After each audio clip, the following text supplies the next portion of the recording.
Hello and welcome to Unprofessional Engineering. My name is James. And you got Luke. Luke, today we're joined with another very special guest here at Autodesk, the VP of Education Experiences. Is that correct? That's right. All right, and it's Hope McQuiston. Did I get it right? You got it. But you typically go by MH. That's right. I kept writing emails and I'm like, I don't actually know her, so I can't bring myself to just type MH. Absolutely fine. I am known as MH. All right, well, moving forward, I'll be able to do so. So before we get started and get into the real questions, we have a game that we're going to play, and it's called How Well Do You Know Your CEO? So what we're going to do is we're going to ask you a series of quotes, and they're either going to be from Andrew's Twitter feed, basically. So if you follow him on Twitter, you might be okay. Or it's going to be from some other famous professional, and it's going to be in groups. So this first one is Andrew or Neil deGrasse Tyson. Okay, you ready? Apollo in 1969, Shuttle in 1981, nothing in 2011. Our space program would look awesome to anyone living backwards through time. Andrew or Neil? Boy, that's tough. It could go to either one of them, but I'm going to go with Neil. Very good. Ding, ding, ding. You got that one correct. Next one. I think of space not as the final frontier, but as the next frontier. I'm going to go with Neil. Very good, very good. 2 for 2 so far. And the last one between Andrew and Neil deGrasse Tyson. I deleted my Facebook account 3 years ago. Wasn't hard at all. Andrew. Very good. Wow. So far, so good. Oh, all right. And I don't want to put any pressure on, but this is getting all compared to everyone else that we're interviewing, and we're going to have to report out on scores. We're submitting it to Andrew. Just so you know. Lisa's leading the way at the moment. Uh-oh. All right, next round. Andrew or Mr. Rogers? Are you ready? I'm ready. Bring it on. The future belongs to the young. It's uplifting to see them own it. I'm going to go with Mr. Rogers. Ooh, Andrew. Oh, so close. We live in a world which we need to share responsibility. It's easy to say, it's not my community, not my world, not my problem. I'm going to go with Fred Rogers. Correct. Very good. And the last one in this segment, I think it's very important, no matter what you may do professionally, to keep alive some of the healthy interests from your youth. I'll go with Andrew. Ooh, Mr. Rogers. Rogers. Really? I know. I didn't know he was so inspirational. Jeez. Well, I did see the movie recently. Oh, did you? Was it good? Awesome. Huh. Really inspirational. You know they're filming one in Pittsburgh, my hometown, with Tom Hanks playing Mr. Rogers. I did hear that. Yeah. That'll be really cool. Yeah, that'd be great. Okay, next up is Andrew or Bob Ross. You know the painter with the big hair? Okay. Okay. There's nothing in the world that breeds success like success. Oh. I'm going to go with Bob. Very good. If only we could all respect how others choose to live their lives. I'm going to go with Andrew. Very good. And finally, between Bob Ross and Andrew, talent is a pursued interest. Anything you are willing to practice, you can do. I'm going to go with Bob. Very good. Wow. You're the home stretch. You're doing pretty good here. Yeah. One last section. Okay. Is it Andrew or our good friend Elon Musk? Aren't they the same? Basically. I That's know. the fun part. Can someone tell me when we're going to stop calling Twitter and Facebook tech companies? Andrew. Very good. I feel like you must have said that one a lot. That's why you need solar panels on your roof. Electricity has to come from somewhere. Oh, jeez. I'm going to go with Elon. Ooh, Andrew. We won't tell him you missed that. Okay. Last one. Growing a business is as much about the innovation, drive, and determination of the people behind it as the product they sell.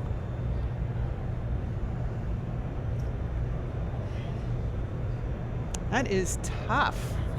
This is the toughest. See, this is when it's like, boy, I Ooh, don't want do, him. do, I don't want do, Andrew to have do, said do, it and me do. not to say that. Yeah. I'm going to say Andrew. Oh, Elon. Really? I know. Oh, come on, Andrew. He probably said something similar. Come on. Though. Okay, so let's get to the real questions we have for you. So, hypothetically speaking, if someone didn't know what a VP of Education Experience does at Autodesk, could you describe what that is and what you do here at Autodesk? Okay, sure. So first of all, our mandate here in the education group at Autodesk is really to build the talent pipeline for our customers in every industry and in every geography that we serve. So really making sure that we inspire and empower that next generation to get the skills and the experience and the education they need ultimately to pursue those degrees. So my role as the VP is really to make sure that we have a clear vision for where we're going and how we're getting there, and then making sure I bring on the right people and that they have the resources that they need to actually go and execute on that. So. Okay. So some people might not know this, and I'll admit I didn't know it for quite a while, but Instructables is actually part of Autodesk. It is. It is. Could you tell us how that fits into Autodesk's education strategy? Yeah, sure. So one of the things that we're really focused on is trying to get more youth, so younger kids, actually interested in pursuing the degrees and the industries that we serve.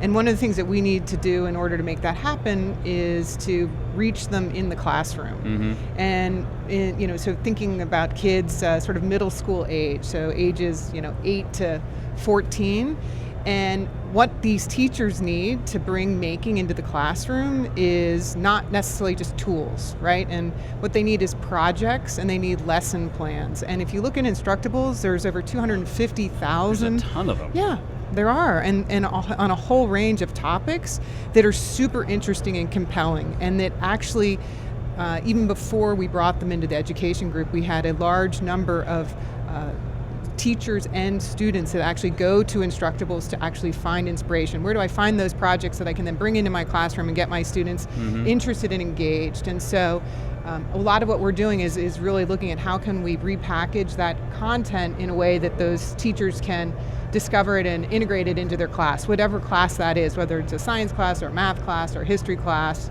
And so Instructables is the platform for that content. It's also a great way to connect teachers to teachers, right? Where they can share what's working and what's not working and get support from one another. So those are some of the ways that we're looking at integrating and using Instructables to support our mandate here in the education group. So you had mentioned that it's not just about our software tools, but something that we also do, and we've been doing it a while now, is students basically get anything and everything we have, correct? And I don't know exactly when that happens. So free, if you're a student, you get pretty much any piece of our software, full usage rights.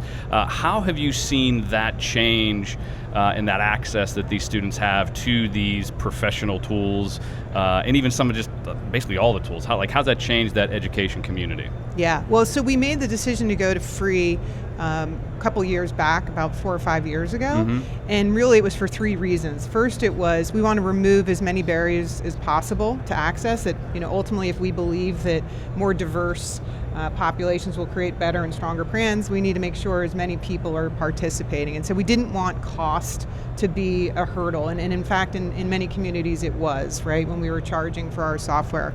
The second thing that's super interesting is that these kids, these students, they're fearless. And they're actually not beholden to some of the same constraints or concerns or fears that our commercial customers are. So they're an incredibly strong, passionate cohort for us to give our new stuff to and see what they can do with it. And it's been incredible. So that helps us from a product perspective to get feedback into the product team. And recently we've been focused a lot on the manufacturing space and particularly with Fusion, and they love Fusion, and just seeing what they've been able to do is super incredible. And they can bring that then to the commercial customers, right? And they can then become change agents and help our customers as they look to figure out how to incorporate new processes and technologies. So, but in the education community, and we've built up tremendous goodwill. I will tell you, I've been all over the world and visiting with not just students but faculty and educational institutions, and from the elite 4-year institutions to 2-year technical schools to high school, and every single time without fail, unsolicited, they thank me for Autodesk's commitment to making our software available for free. Yeah, and I've seen some of the things that our students are making in some of the Fusion galleries, and you're right. I don't know if just as we get into our careers and we're kind of used to those constraints that I have to make this a certain way because that's the way we've always done it.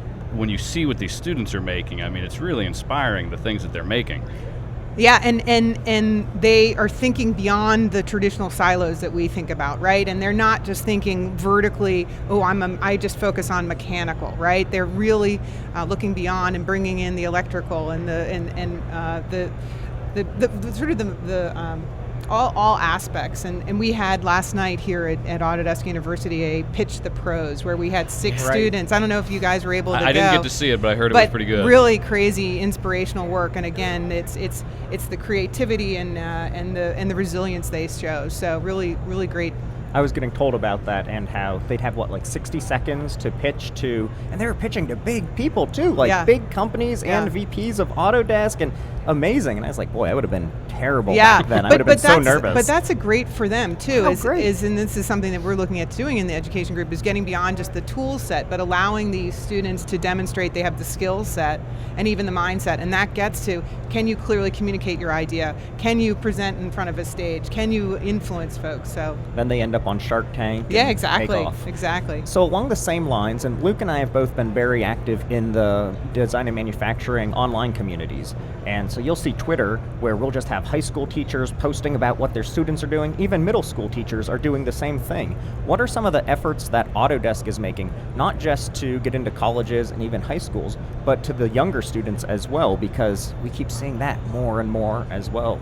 Yeah, and so, we talk about this a lot in our group, and one of our key initiatives, one of our priority goals is really ensuring that more youth get involved and stay involved in making, because they oftentimes fall off, right? So even if they show an early interest or proclivity to being in the manufacturing or construction phase, they tend to they get sidetracked, and they either say, you know what, actually, I don't want to go into those industries. Those industries are dirty, dumb, and dangerous. I'm going to go into finance. I'm going to go make the money, right? I'm going to go do something that I know, or I'm going to go into IT, because that's what is dominating the press. Right. So one of the things that we need to do as Autodesk, and we're trying to do, is make the fields of the industries that we serve both appealing and accessible to these kids, and go, hey, actually, construction, manufacturing are super cool. There's lots of innovation. There's lots of growth. You can make a good income there and pull them in that way. So we do that through storytelling.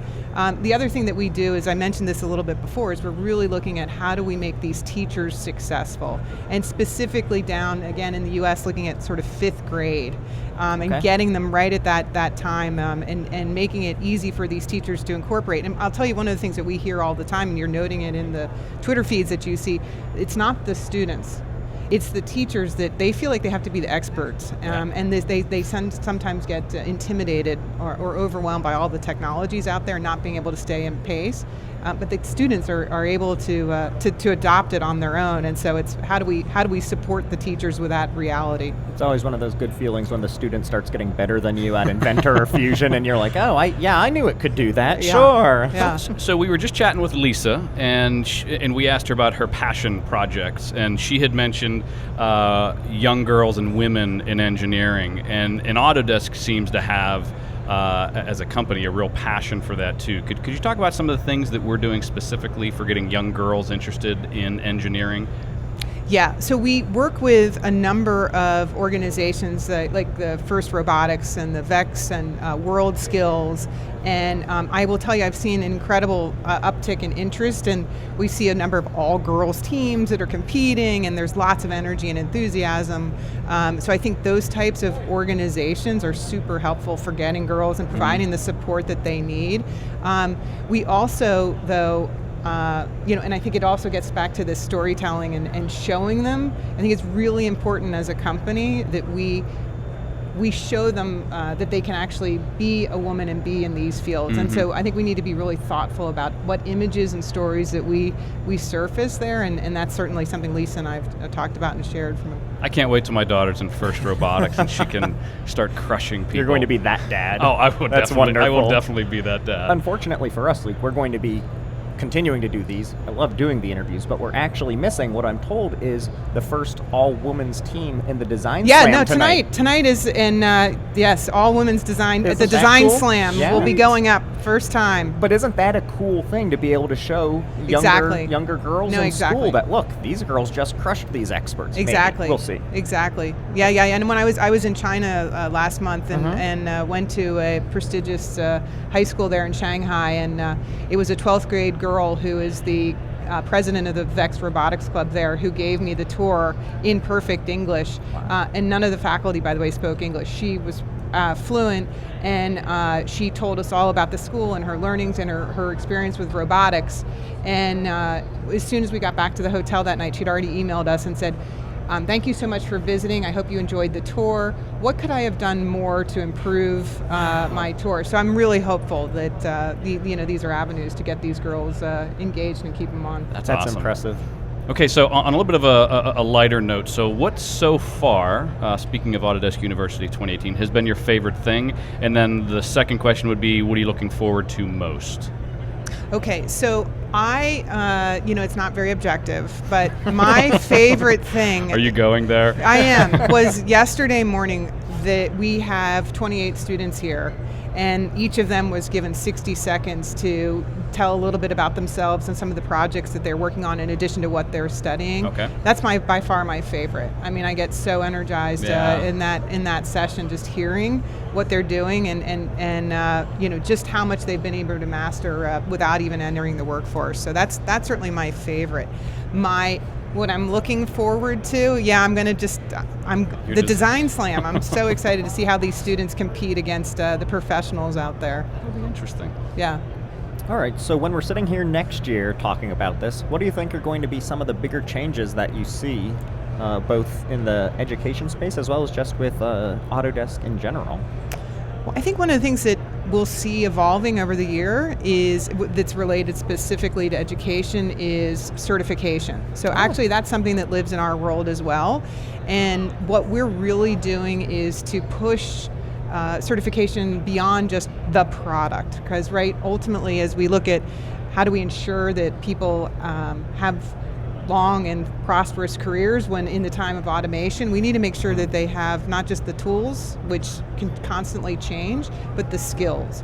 And so we had over 900 people who registered for certification to take certification here physically on site.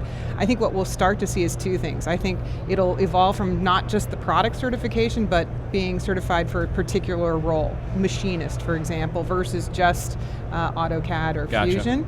And then the other thing I think we'll see is it'll move online. So people won't necessarily have to travel to Vegas to do their product certification, right? They'll be able to take advantage of all the other activities that are on site here, and they'll be able to do that remotely. So those are two things I think that hopefully we'll see evolve over the next year.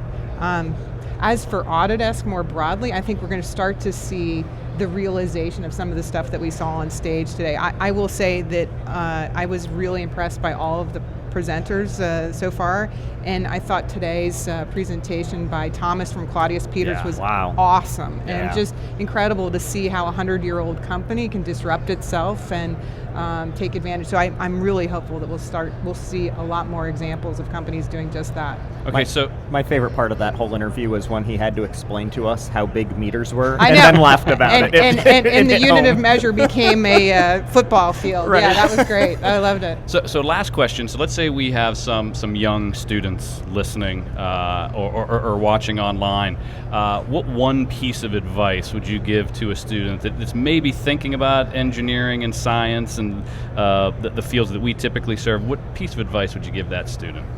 So two things. One, I would just start making something. Like just get in there, use your hands and start, and don't worry about failing, right? And the second is find a peer. One of the things that we find is really helpful for these students as they're looking is peer-to-peer support. So whether that's virtually on a social network or one of our communities or physically in their school or their community or their club, is find a peer to really be there to help support you, Gotcha. to give you the confidence and the skills. skills, and absolutely go for it. That's what I would really hope that they would Awesome. do. That's what I keep you around for. Lee. Thanks, Jason. Appreciate it. All right, so on that note, I think we should wrap things up here. Thanks again, MH, for joining us at Autodesk University 2018, and we hope to hear back from you again next year. Thank you. Thanks for joining us. All right. Bye now.